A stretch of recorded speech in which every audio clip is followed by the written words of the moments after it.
showboating. They're just trying to have this show of force. And in the process of doing this in a courthouse where people need to go for court proceedings, they're scaring people away from participating in the process. Meanwhile, as I mentioned, that was happening live during this program on Friday. He was asked pretty simple questions about this case, and he didn't have a lot of information. So why do they feel so compelled to come to the defense of this judge? Yeah, that's the odd thing here, is that we previously had a judge do precisely what was alleged here, and nothing came of it. The judge was reprimanded, but certainly did not get prosecuted for that action. Yes, arrests often do send messages. That's not denied by prosecutors. Right? You're hoping that arrest of one person will deter 100 others so that you don't have those cases. This was clearly a shot across the bow because the administration saw a judge who was openly evading federal authority, becoming an active player in these alleged illegal actions.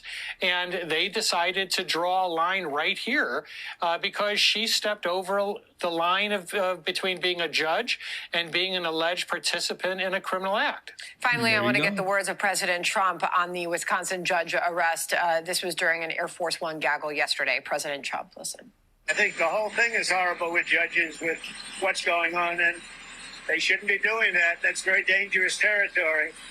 And we have to be able to do what I ran on. I ran on a campaign of taking criminals out of our country. We have to be allowed to do it. Otherwise, we're not going to have a country any longer.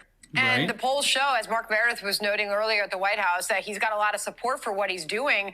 Although I want to put this Fox News poll up on the screen. While he's getting a lot of support for his action at the border and deporting these illegal migrants, this is a Fox News poll that asked about the federal district judges challenging President Trump on certain policies, on whether those judges are legitimately exercising power.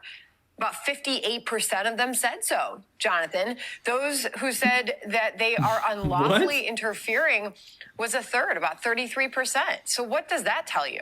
Well, I think that the White House should heed these polls. You know, on cases like Garcia, many of us argued that they should have brought him back. In my view, he would have been promptly and correctly deported back to El Salvador. I don't see how he could stay in this country. But it's very important for us to reinforce these lines.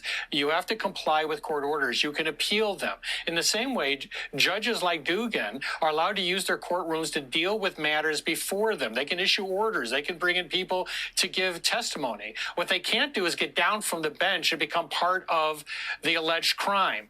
And so these are important lines for both sides to mind.